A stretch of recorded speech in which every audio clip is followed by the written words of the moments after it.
عزیزان محترم، السلام علیکم ورحمۃ اللہ وبرکاتہ۔ الحمد للہ رب العالمین، والصلاة والسلام علی سید الانبیاء والمرسلین، اما بعد فاعوذ باللہ من الشیطان الرجیم، بسم اللہ الرحمن الرحیم۔ یا ایھا الذین آمنوا لا تلہکم اموالکم ولا اولادکم عن ذکر اللہ ومن یفعل ذلک فاولئک هم الخاسرون۔ صدق اللہ العظیم وصدق رسولہ النبی الکریم ونحن علی ذلک لمن الشاہدین والشاکرین والحمد للہ رب العالمین۔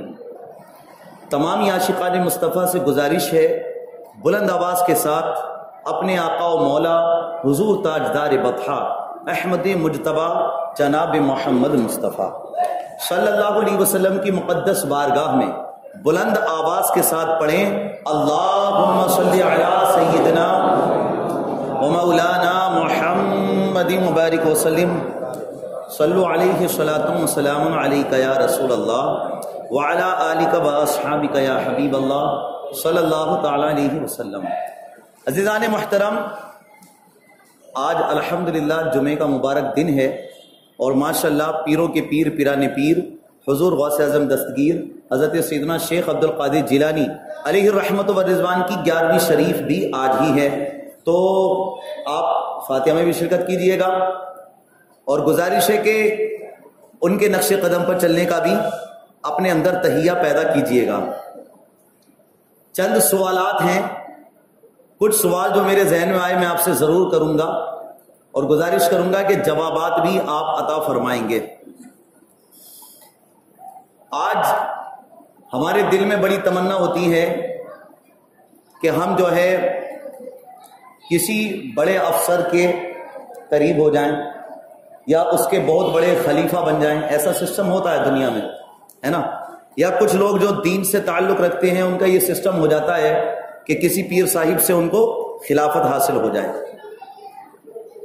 مگر یہ بتاؤ اللہ کا خلیفہ کون ہے، رسول اللہ کا خلیفہ کون ہے، اور اللہ کی کتاب قرآن کا خلیفہ کون ہے؟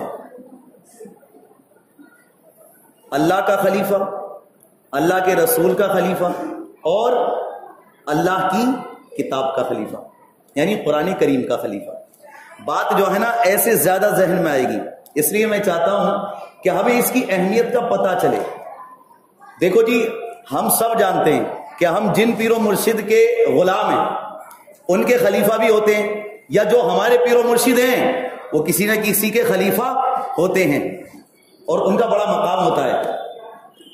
تو اب اللہ کا خلیفہ کون ہے، رسول اللہ کا خلیفہ کون ہے اور کتاب اللہ کا خلیفہ کون ہے، جاننے کی کوشش کریں گے آپ؟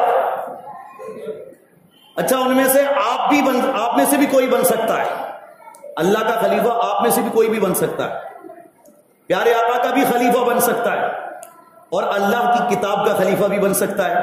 اور یہ بیان میں نے یہ جو جمعہ گزرا ہے اس سے پہلے والا جو جمعہ تھا اس میں نے مکاشفۃ القلوب کتاب ہاتھ میں لے کر کے بیان کیا تھا، اور اس میں بتایا گیا تھا کہ وہ اللہ کا خلیفہ ہے، اللہ کے رسول کا خلیفہ ہے اور اللہ کی کتاب کا خلیفہ ہے۔ کچھ ذہن میں آیا؟ سبحان اللہ۔ ڈاکٹر صاحب ماشاءاللہ ویسے بڑی توجہ کے ساتھ جو ہے بات کو سماعت کرتے ہیں، آپ سب بھی کرتے ہیں، لیکن کچھ کو یاد رہ جاتا ہے اور کچھ ہمارے بھائی سوچتے ہیں بات بہت اچھی بتائی تھی لیکن مسجد سے باہر جاتی ان کا ماحول الگ ہو جاتا ہے۔ تو کون ہے ڈاکٹر صاحب، بتانا چاہیں گے؟ ماشاءاللہ، سبحان اللہ۔ جی جی، واہ، محبت سے بولیں سبحان اللہ، یہ ماشاء اللہ، تشریف رکھیے۔ یہ ہوتا ہے ادب، احترام، سمجھیں؟ انہوں نے کیا فرمایا؟ جو بھلائی کا حکم دے اور برائی سے منع کرے۔ بیٹھے بیٹھے بھی کہہ سکتے تھے نا، یہ بیٹھے بیٹھے بھی بتا سکتے تھے، لیکن ہاتھ باندھ کے کھڑے ہوئے اور ادب کے ساتھ پھر انہوں نے بتا کے جب میں نے ان سے کہا تب یہ بیٹھے۔ یہ بھی ایک ادب ہے، یہ بھی ایک احترام ہے، کیونکہ یہاں جو مصلی پہ کھڑے ہونے والا کوئی بھی ہے، میرے علاوہ بھی اگر کوئی ہے تو وہ اس نہج پر کھڑا ہے کہ دنیا کا، پوری دنیا کا، صرف ہندوستانی کا نہیں، امریکہ، برطانیہ، سیریا، جاپانی کا نہیں، پوری دنیا کا پریسیڈنٹ، راشٹرپتی یا پردھان منتری کیوں نہ ہو جائے، وہ بھی اس مسلح کے قابل نہیں ہو سکتا جب تک وہ محمد رسول اللہ کا غلام نہیں ہو جاتا۔ پیارے آقا کا غلام جب تک نہیں ہو جاتا، جب تک اس مسلح پہ نہیں آ سکتا۔ تو اس کی قدر و قیمت سمجھنا بھی بڑا ضروری ہے۔ یہ میرا کمال نہیں ہے کہ میں اس مسلح پہ کھڑا ہوں، یہ تو میرے اللہ کا بڑا کرم اور پیارے آقا کی بہت بڑی عطا ہے کہ وہ کام لے رہے ہیں دین کا، صحیح ہے نا؟ ورنہ اللہ کی شان ہے کہ لنگڑے مچھر کے ذریعے دین کا کام لے لیتا ہے، اللہ کی شان ہے کہ وہ مکڑی کے جالے کے ذریعے اپنے محبوب بندوں کو بچا لیتا ہے، سمجھ رہے ہیں؟ سبحان اللہ۔ تو یہ ماشاءاللہ یہ چیز ہمارے اندر پیدا ہونی ضروری ہے۔ میں نے اس وجہ سے آپ سے کہا کہ دیکھو اب یہ بھی دنیاوی اعتبار سے ڈاکٹر صاحب ہیں ہمارے، لیکن ماشاءاللہ ان کے اندر میں اور بھی باتیں دیکھتا ہوں، یہ ڈسکس کرتے رہتے ہیں مسائل کو، ان کے دل میں بڑا درد ہے اس چیز کا کہ حضرت یہ جو غلط کام ہو رہے ہیں ان کی طرف آواز اٹھائی جائے اور ہمارے نوجوان الرٹ ہو جائیں، تیار ہو جائیں، کم سے کم اگر ہاتھ سے نہیں روک سکتے تو زبان سے برے کہنے والے بن جائیں۔ سروے کیا جائے پورے بھوجپور کا تو بتایا جاتا ہے کہ 5 سے 6 جگہوں پر سٹا لگایا جا رہا ہے۔ یہ سٹا کیا ہوتا ہے بھائی؟ علاقہ کن کا ہے؟ یہ مسلمانوں کا علاقہ ہے، مسلمانوں کی بستی ہے، تو اب کیا صرف نماز پڑھنے سے کام چل جائے گا یا ایسی چیزوں کو ختم کرنا ہمارے لیے ضروری ہوگا؟ اگر آج ہم نے ختم نہیں کیا تو آنے والی نسل جو ہے اتنی لعنتیں دے گی، بہت زیادہ ہمیں جو ہے کوسے گی، سمجھے آپ؟ تو اللہ کا خلیفہ، رسول اللہ کا خلیفہ، کتاب اللہ کا خلیفہ کس کو کہا؟ جو بری بات سے روک دیتا ہے اور اچھی بات کا حکم دیتا ہے۔ اور یہ جذبہ ہر ایک میں نہیں ہوتا، بڑے بڑوں میں نہیں ہوتا یہ جذبہ، بڑے بڑے عہدے داران میں نہیں ہوتا یہ جذبہ، اس لیے تو اسے اللہ کا خلیفہ بنایا گیا۔ بڑے بڑے ایسے پیروں میں بھی نہیں ہوتا جو مریدوں کو روک سکے غلط کام سے اور اس کو کہہ سکے کہ اپنی کمائی پاک کر، کیونکہ انہیں معلوم ہے پھر مرید بلانا چھوڑ دے گا۔ ہر ایک پیر کی بات نہیں کرتا، لیکن بتانا یہ چاہتا ہوں کہ جو ایسا کر رہے ہیں عزیزان محترم، یہ بہت بڑی بات ہے۔ اچھی بات کی طرف بتانا اور بلانا اور بری بات سے منع کر دینا، یہ تو اللہ کا خلیفہ مکاشفۃ القلوب میں۔ اور یہ مت سوچنا 100-150 سال کے مولوی نے لکھ کر کے جو ہے اپنی طرف سے بات کر دی ہو، 1000 سال پہلے کے بزرگ ہیں حضرت امام محمد غزالی علیہ رحمت اللہ الوالی۔ کتنے سال پہلے کے؟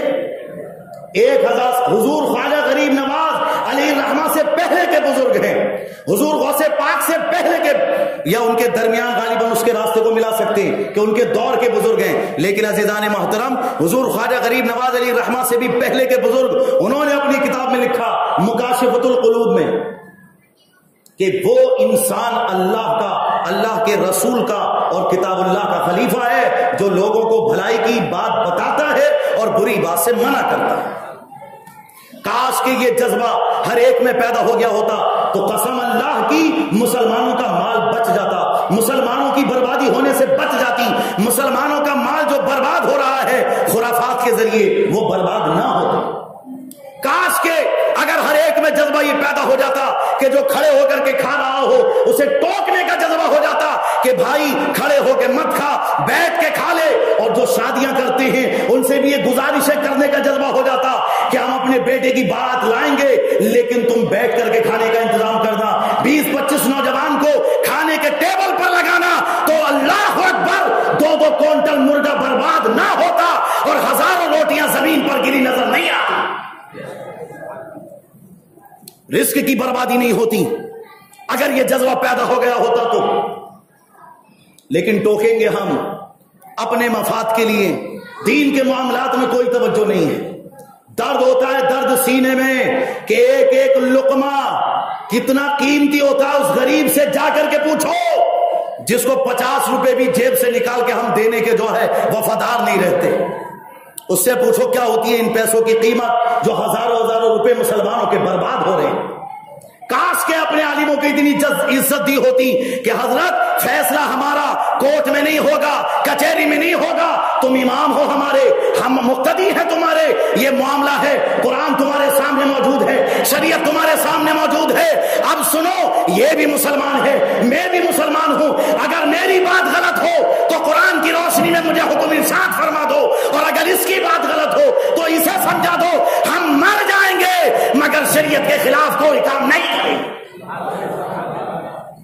بتاؤ بچ جاتا ہزاروں روپیہ مسلمانوں کا، مگر تم نے مالدار بنا دیا غیروں کو، تم نے ہزاروں روپیہ کھلا دیا ان دلالوں کو، ان رشوت خوروں کو، جو کہ آج بڑی بڑی بلڈنگیں بنا کر تمہیں ہی مارنے کے در پہ ہیں اور تمہاری جان اکھاڑنے کے چکر میں لگے ہوئے۔ عزیزان محترم، اس مسئلے کی قدر و قیمت کو سمجھنے کی کوشش کریں۔ اس پہ کھڑا ہونے والا بھی جو بھی ہے، اگر وہ دین کی بات کر رہا ہے نا، اس کی بات شریعت اور پیارے آقا کی حدیث کے مطابق ہے، عزیزان محترم، تو دل سے تسلیم کرنا یہ ایمان والوں کی دلیل ہے، اور انکار کر کے چلے جانا یہ کافروں منافقوں کی دلیل ہے۔ وفادار بھی ہر دور میں رہے، غدار بھی ہر دور میں رہے، لیکن ہم سب تو وفادار ہیں نا۔ کوشش کریں، آپ سب کے بھی سامنے شادیاں موجود ہوں گی، آئیں گے ابھی، ایسا نہیں جن لوگوں سے گناہ ہو چکا ہو پہلے توبہ کر لو، اور آنے والے معاملات ہیں ان بات کی طرف توجہ کر لو۔ دنیا ہی کا نقصان نہیں ہے، دین کا بھی بہت بڑا نقصان ہے، اور تمہارے اس کا بہت بڑا نقصان ہے جو تم محنت سے کما رہے ہو نا۔ ابھی دیکھو کہیں پہ مول بھاؤ کرنے جاؤ، کسی کی بھی دکان سے 50 روپے رو کے کم کرے گا، 100 روپے رو کے، دگنے ریٹ بتاتے ہیں لوگ، ایسا بھی غلط ہے، ٹھیک ہے۔ اوپر سے اگر کسی کی مجبوری دیکھو، بھیا جا تجھے ضرورت ہے لے جا، مسجد کا معاملہ ہے یا دین کا معاملہ ہے یا کوئی غریب ہے، اس کے یہاں خود بھی خود ماشاءاللہ کوشش کرو نا کہ یہاں تیرے یہاں اس چیز کی کمی ہے۔ یہ نہیں کہ تمہارے سامنے جب کوئی بیچارہ ہاتھ جوڑ کر کے کھڑا ہو تبھی اس سے پوچھو گے۔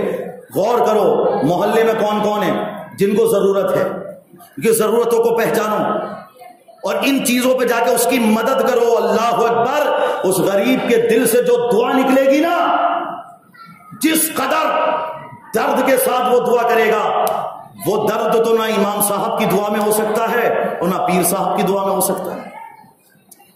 ہاں اگر امام صاحب یا پیر صاحب طلب کر کے دعا کریں تو ماشاءاللہ پھر ان کا مقام بڑا بلند و بالا ہے، لیکن کسی ضرورت مند کی ضرورت کو پورا کر دینا، یہ تو اللہ اکبر، حدیث پاک ذہن میں نہیں آ رہی ابھی، بعد میں بتاؤں گا آپ کو۔ مسلم شریف آگے دیکھیے، ایک حدیث ذہن میں آ گئی، واللہ فی عون عبدہ ما کان العبد فی عون اخیہ، جو اپنے بھائی کی مدد کرتا ہے اللہ رب العالمین اس کی مدد فرماتا ہے۔ جو اپنے بھائی کی مدد کرتا ہے اللہ رب العالمین اس کی مدد فرماتا ہے۔ تو یہ مدد کرنے کا ایک جذبہ رکھیں، اپنے اندر ہمدردی ہونی چاہیے، کسی کی مجبوری سمجھنے کا جذبہ ہونا چاہیے۔ ابھی ایک حادثہ غالباً رات کا یا کل کا ہے کوئی، کہ 5-6 لاکھ کا غالباً وہ سامان ہوگا بیچاروں کا جہیز کا، وہ جل گیا ہے۔ آپ کے ذہن میں ایک جگہ یہ حادثہ سامنے آیا کہ وہ جو ہے جل گیا جہیز، مگر میں حیران ہوا یہ بات سن کر کے کہ جس لڑکے کی بارات جانے والی ہے وہاں پر ان کے بڑے بھائی ہیں بھورا بھائی، ان کے سامنے جب یہ معاملہ پہنچا تو ان کا جواب میں غالباً چہرے سے جانتا ہوں گا، اور ایسے میں نے دیکھا نہیں ہے ان کو، یا ہوں گے وہ ابھی جمعے میں، تو میں ان کو مبارکباد دیتا ہوں۔ جو ان کا جملہ تھا دانش بھائی آپ نے بتایا نا، انہوں نے کہا کہ بھائی دیکھو اللہ کی رضا پہ راضی رہو، جو نصیب میں تھا وہ بھائی کے نصیب میں آ جائے گا، کیونکہ اگر جو معاملہ یا جو رزق ہمارے نصیب ہی میں نہیں ہے وہ وہاں جل گیا، ہو سکتا تھا وہ یہاں پہ بھی آ کے جل ہی جاتا، کیونکہ وہ ہے ہی نہیں اس وقت اس میں۔ تو صرف اللہ پہ بھروسہ رکھو اور اللہ کی رضا پہ راضی رہو۔ کسی کے دینے سے گھر نہیں بھرتا، گھر کو بھرنے والی ذات اللہ رب العالمین۔ کوئی پوری دنیا اٹھا کے دے دے، لیکن جب اللہ چاہے گا برباد ہو جاؤ گے، مگر جب اللہ عطا فرمانے پہ آئے گا تو کوئی کچھ بھی نہ دے، اللہ رب العالمین تمہارے گھر کو بھی بھر دے گا، دنیا میں بھی عزت دے گا اور آخرت میں بھی جنت عطا فرمائے گا۔ تو آج کی پوری تقریر اپنے محاسبے پر ہے کہ ہمیں محاسبہ کرنا ہے، یہ باتیں سوچ کر کے اپنے جذبات کو بڑھانا ہے کہ اللہ کی رضا پہ راضی رہنا سیکھے بندہ۔ حضور شاہ جی میاں کے نام سے آپ سب واقف ہوں گے، ماشاءاللہ حضور ثقلین میاں کے سلسلے سے وابستہ ہیں وہ بزرگ، اور ماشاءاللہ بڑے بزرگوں میں حضور شاہدی میاں کا نام آتا ہے۔ 11 اپریل کو تقریر ہے میری رام نگر میں، وہاں جلسے میں جا رہا ہوں، تو وہاں کے لوگ ماشاءاللہ ہر سال ان کے نام پر جشن شاہدی کرتے ہیں۔ ان کے بارے میں مجھے چند باتیں وہاں پہ بتانی ہیں، اور وہ میں نے بتائی ہیں اپنے بھائیوں کو، اور بھی آپ کو بتا دیتا ہوں کہ ان کے یہاں ہر وقت لنگر چلتا تھا پیلی بھیت شریف میں، آج بھی یہ معاملہ جاری ہے ان کا، پیلی بھیت شریف میں لنگر جاری رہتا تھا، اور 2 مرتبہ قحط پڑا آپ کے دور میں، لیکن آپ نے لوگوں کو اپنے لنگر کھانے سے اتنا عطا فرمایا کہ پوری مخلوق، چاہے ہندو ہو، مسلم ہو، سکھ ہو، عیسائی ہو، سب آپ کے یہاں سے لے جاتے، اور ماشاءاللہ یہ اللہ والے ایسے تھے کہ سب کو جو ہے آپ عطا فرما دیتے، یہ اللہ والوں کا مزاج ہے اپنا۔ حضور شاہدی میاں، ان کے بارے میں نے پڑھا اور مجھے بہت زیادہ اس سے سیکھنے کو ملا، آپ بھی سیکھیں، اور جتنے بھی یہاں پر آئیں کم سے کم یہ جذبہ ضرور دل میں پیدا کریں، کیا کہ رزق کا اتنا احترام کرتے تھے کہ اگر ایک دانہ بھی زمین پر گر جاتا تو حضور شاہدی میاں اسے اٹھا کر کھا لیا کرتے تھے، اسے اٹھا لیا کرتے تھے، کھا لیا کرتے تھے اگر وہ دانہ گر جاتا تھا۔ اور ابھی اے نوجوانوں بزرگوں دیکھو، شادی میں اب یہ جو سسٹم ہو گیا نا پلیٹیں ہاتھ میں لے کے کھانے کا، ابھی کیا ہوتا ہے پوری پلیٹ بھر لی، 1-2 لقمے کھائے دل بھر گیا تو ساری بوٹیاں اور سارا سالن اتنی بہترین، مطلب وہ اگر ہوٹل پہ جاؤ نا، شمع کریم وغیرہ میں لوگ جاتے ہوں گے، ارے وہ جو لڑکی والا ہے، لڑکے والا ہے، وہ بیچارہ اچھے کاریگروں کو بلا کر کے اچھا پیسہ لگا کر کے یہ سارے کام کروا رہا تمہارے لیے، اور تم نے کیا کیا؟ تم نے کیا کیا؟ اس کو جو ہے جو پلیٹ ہوٹل پہ جاتے 150 200 250 روپے کی ملتی، وہ تم نے یوں ہی لوٹ دی۔ رزق کی بربادی، اور صحت کتنی خراب ہوتی ہے جانتے ہو؟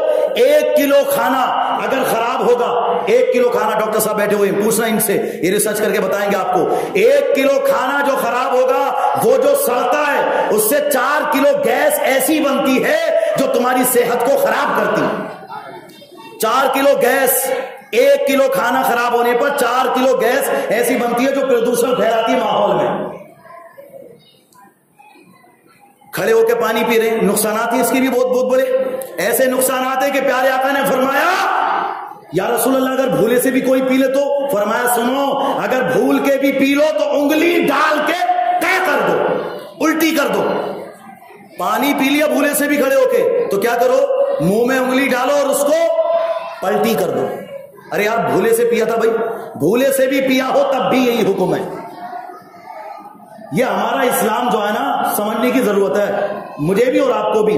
میں بھی تو ابھی یہ کہتا ہوں، میں بھی طالب علم ہوں، میں بھی کوئی زیادہ بڑا عالم تھوڑی ہوں، مگر میں یہ کہتا ہوں عزیزان محترم سمجھو، میں تو ابھی یہ سمجھتا ہوں 100% میں سے 2% بھی میں مکمل نہیں سمجھ پایا دین کو، اور آپ ایسا سمجھتے ہیں کہ صرف جمعے میں آ کر کے آدھا پون گھنٹے کی یا 25 منٹ کی تقریر سن کے آپ سمجھ لیتے ہیں کہ پورا دین ہم سب جانتے ہیں۔ بعض لوگ بول دیتے ہیں ایسا کہ ارے ہمیں مت بتاؤ ہمیں سب پتا ہے۔ ابے یہ تو بڑے سے بڑا عالم دین آج تک نہیں بولا۔ امام اعظم ابو حنیفہ 9 لاکھ مسائل نکالے قرآن سے، اور کیا کہتے ہیں اس کے فریات اور جزیات پر گفتگو کی، ہزاروں کروڑوں کی تعداد میں لوگ آج ان کے مذہب کو فالو کرتے ہیں، ان کے طریقے پر نماز ادا کرتے ہیں، لیکن کبھی نہیں بولے کہ میں سب جانتا ہوں۔ حضرت امام مالک کبھی نہیں بولے کہ میں سب جانتا ہوں، حضرت امام شافعی، امام احمد بن حنبل 1200 سال پہلے کے بزرگ ہیں یہ لوگ، کبھی نہیں بولے ہم سب جانتے ہیں۔ ارے ان کو تو یہ تو بڑے مقام والے صحابہ کرام کبھی نہیں بولے کہ ہمیں سب پتا ہے۔ حضرت ابوبکر صدیق رضی اللہ تعالیٰ عنہ، کتنا بڑا مقام اور مرتبہ، لاکھوں کروڑوں مسلمانوں کا ایمان مل کر بھی، اربوں مسلمانوں کا ایمان مل کر بھی ان کے ایمان کے برابر نہیں ہو سکتا۔ بتاؤ کسی حدیث میں حضرت ابوبکر صدیق نے کہا ہو کہ مجھے بتانے کی ضرورت نہیں ہے دین کے بارے میں سب جانتا ہوں۔ دعویٰ کس چیز کا کر رہے ہیں ہم لوگ؟ بچپن سے لے کے اب تک عزیزان محترم مولا علی نے تو یہ فرمایا جو یہ کہے نا میں سب جانتا ہوں اور اپنے آپ کو عالم ظاہر کرو کہ میں عالم ہوں، ایسا عالم ہوں، فرمایا جاہل ہے وہ، جاہل ہے وہ۔ تو اب عالم کو تو یہ کہنے کی مطلب اپنے آپ پر غرور تکبر کرنے کی اجازت نہیں، اور آپ میں سے کچھ لوگ یہ بولیں کہ ہم سب جانتے، تو کہاں سمجھا دین کو؟ اپنے دین کو سمجھیے۔ مولا علی اتنی عزت کرتے تھے استاذ کی، میں بتاؤں آپ کو، اتنی عزت کرتے تھے، اتنی عزت کرتے تھے، فرماتے تھے اگر ایک بات بھی مجھے کوئی دین کی بتا دے میں غلام ہوں اس کا، میں غلام ہوں اس کا، چاہے تو پوری زندگی مجھ سے خدمت کرا لے یا پھر بازار میں چوراہے پہ لے جا کر مجھے بیچ دے، میں بکنے کے لیے تیار ہوں، میں اس کا غلام بننے کے لیے تیار ہوں۔ یہ ہے مولا علی شیر خدا۔ کون مولا علی؟ وہ مولا علی جن کے بارے میں پیارے آقا فرماتے ہیں، کیا فرمایا پیارے آقا علیہ الصلوۃ والسلام نے؟ انا مدینۃ العلم وعلی بابھا، میں علم کا شہر ہوں اور علی اس کا دروازہ ہے۔ اگر جسے علم چاہیے تو جب تک وہ علی کا غلام نہیں بنے گا وہ مصلی کا امام نہیں بنے گا۔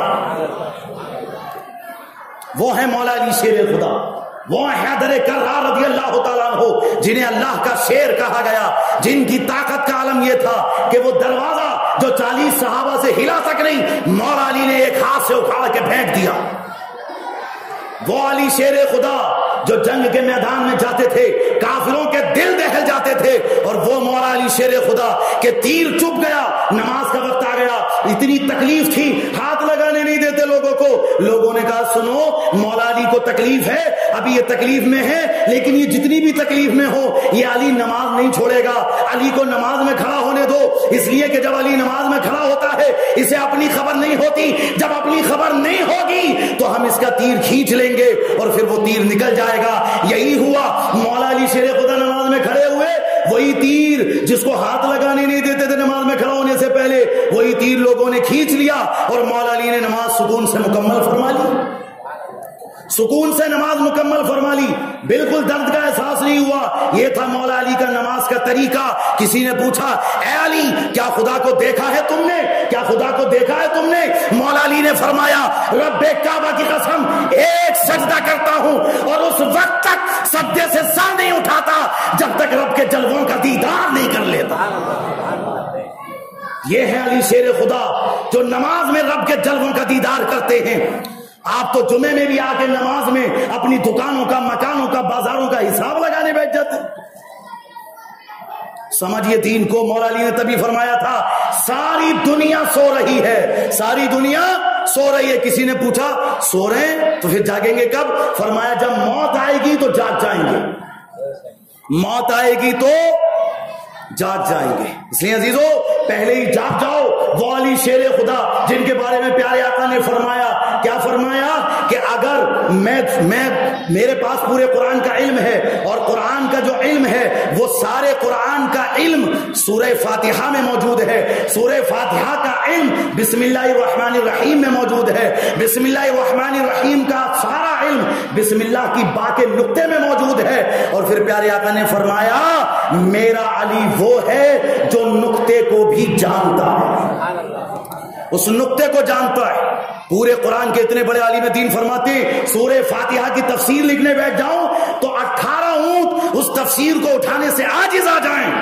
یہ ہے مولا علی شیر خدا۔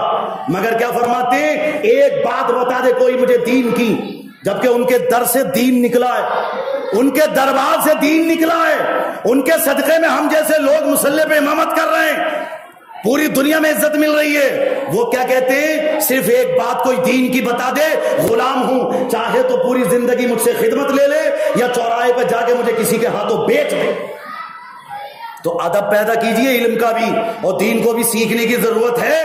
یہ ایسے نہیں آتا، اس کے لیے وقت لگانا پڑتا ہے۔ آپ جتنے حاضر ہو دعوت دیتا ہوں مغرب میں بھی تشریف لائیے گا، اور مغرب میں جو بیان ہو اس کو بھی سماعت کیجئے گا اور ان باتوں کو آگے تک شیئر کیجئے گا۔ میں اللہ سے دعا کرتا ہوں اللہ رب العالمین ہمیں پورے احساس کے ساتھ دین کی عظمت کو سمجھتے ہوئے زندگی گزارنے کی توفیق عطا فرمائے۔